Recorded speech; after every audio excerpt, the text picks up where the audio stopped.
Hey there, and welcome to my channel where we discuss all the tips and tricks necessary for you to live a life of adventure. You know, one of the most iconic kind of images or symbols that seems to represent hiking in the outdoor community tends to be a very sturdy pair of boots. Now, ironically, there's been kind of a shift where there's a lot of options on the market these days. And I think it's kind of interesting because a lot of people are very solidly either like in one camp, like they're in the boots camp, or they're in the trail runner camp, or they're in the hiking sandal camp or whatever. So I thought it'd be interesting to go through kind of some of your options and what they are, what the pros are, the cons are, maybe why you would choose one footwear option over another. That way you can make the best decision for you and what you feel most comfortable with. So, you know, this is kind of like a basic thing that may evolve for you over time. You know, I personally use multiple different kinds of footwear just depending on the situation. So we'll go through together and give you kind of a sense of what to look for.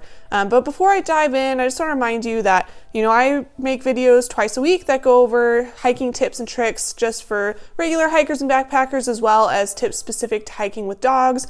So if you're looking for more tips to help get you started, be sure to subscribe to my channel and definitely give this video a thumbs up. All right, so first, let's start with the obvious, and that would be boots.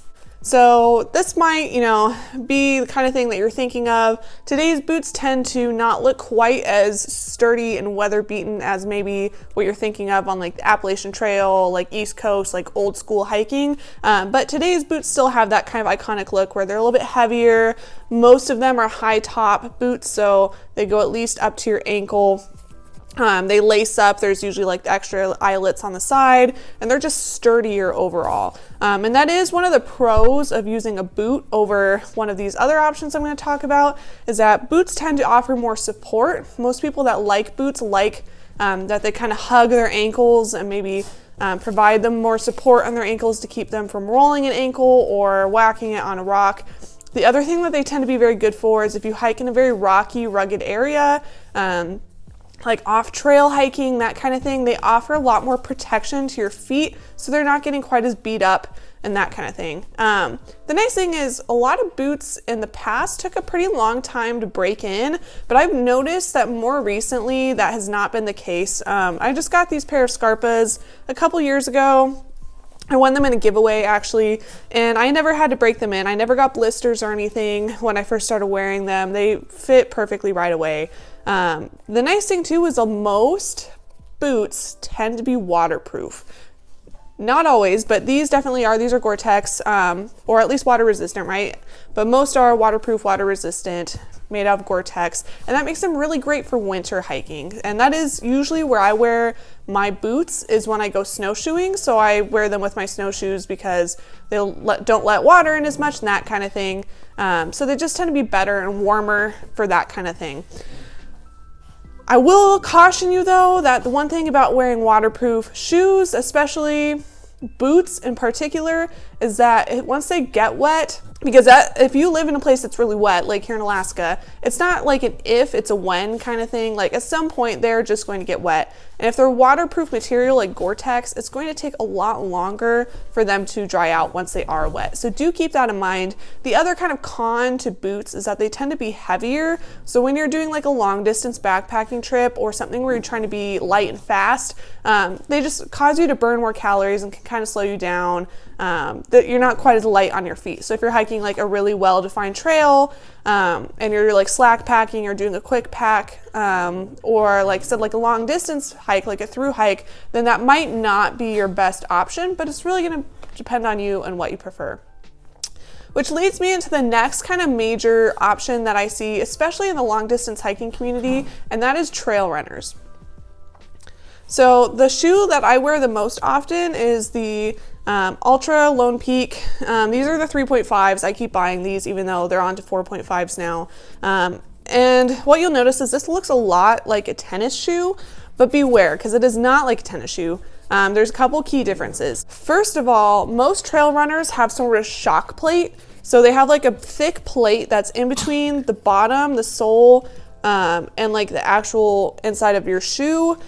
That's like really the key difference. The other thing is that most trail runners have much thicker tread than you'll see on a pair of regular tennis shoes.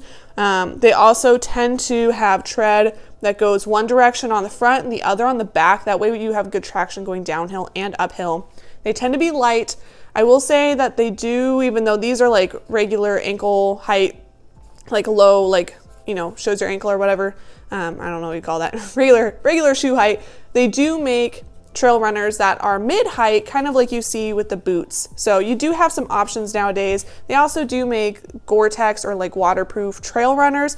I tend to stay away from those for the reasons I mentioned before. If I'm going to wear a trail runner, I'm just going to expect that my feet are going to be wet. I'm going to depend more on my socks and that kind of thing to keep them from getting blisters and such. And so once they get wet, I want it to dry very fast. I do kind of like the higher ankles, not so much because it offers more support necessarily, not in the same way it does with a boot, but because it keeps a lot of snow out if you're hiking early in the season, for summer, late spring, that kind of thing. So the nice thing is, again, you don't really need to break these in, but caution, these don't tend to last as long as a boot since they aren't as sturdy. For whatever reason, most trail runners, when you talk to people, they only tend to get about 500 miles out of them. So you just have to take that into account, know that you're going to be buying shoes more often and that kind of thing, and you might need to invest. To me, it's worth it because I really like these, especially for trail running and distance hiking, because I just think they're really comfortable and they're nice and light. This is what they look like when you've worn them for a while. So these pair is pretty worn out. I don't really wear them anymore. You'll notice that like on the Ultras, the front will start coming off over time, and these actually aren't that bad. The tread is much less sharp. It's much more smooth.